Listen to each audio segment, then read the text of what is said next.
ads are really obvious, and people will just put ad blockers. So what's happening is this manipulation is creeping into content.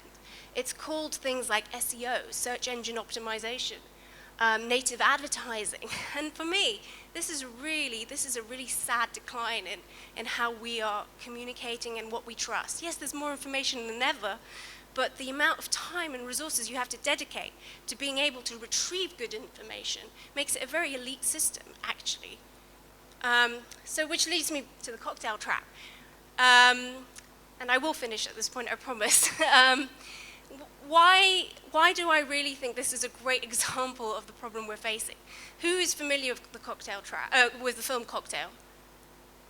Okay, less than I thought. I was trying to come up with popular culture references. But so Cocktail is the story of a barman, Tom Cruise, who wants to make it. He's one of the guys who really, really wants to make it in the world, be, the American dream, the billionaire. And he's been told all his life, as long as you work hard for it, you can achieve that. Because in the American dream model, all you need to do is to have a really good idea and you'll make it.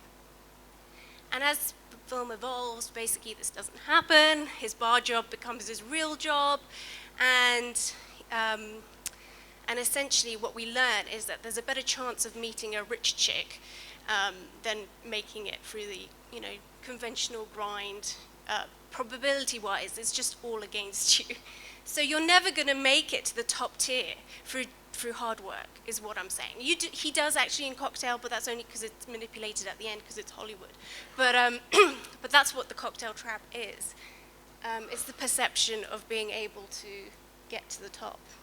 So the point is, all stakeholders are equal, but the informed stakeholders are more equal than others. And that is so true when it comes to markets. Markets are about information asymmetry, about knowing something the other person doesn't. And that is why they suit psychopaths, because only a psychopathic person is going to not mind giving someone else a bad deal.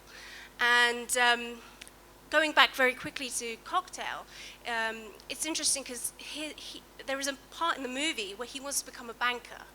And this is the irony about the banks. Like, I know Occupy has a really strong message, against the banksters, but the truth is, there are only a few industries that allow you to project from that lower class to the top tier.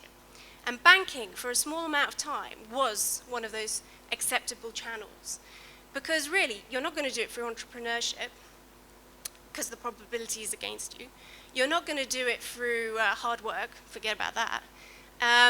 So you're going to maybe do it as a criminal, possibly, but that's got risk in it. The system doesn't like it, other criminals stealing from it. So maybe you might make it that way. But in terms of acceptable flow to the top, banking was one of the most equalizing opportunities in the world because it didn't care where your background was from, didn't care if you were from, a poor family or whether you were from a rich family. As long as you were ruthless and mean-spirited and able to not care about manipulating people. And when I say manipulating, I mean it in the kind of acceptable, regulated sense.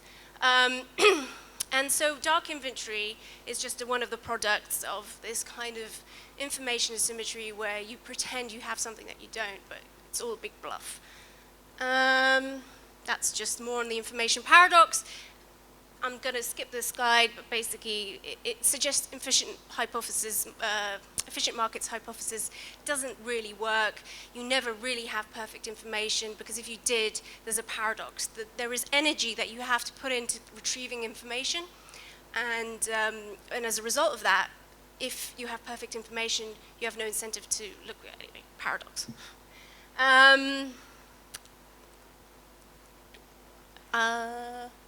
I'm going to skip that slide. So my concluding point, Star Trek, is that we're kind of approaching a new inequality. I know we're all very focused on the old inequality, but we have to be mindful of the new inequality, which is going to be influenced by information technology. And those who are willing to really put in the resources and to critically analyze everything they're being confronted with, they'll form like the conscious minority. But everybody else who doesn't mind if they're being manipulated because, hey, guess what? Club card points give you free stuff. But it doesn't matter that like all the shelves are like, you know, managed so you will definitely buy McVitie's, not any other brand. That doesn't matter to them. And that's what I think we have to be mindful of. And remember that if we do, you know, end up on Spaceship Earth, bringing in the sustainability side of it all, there's a command bridge, but there's also the red shirts, who are the drones. So thanks.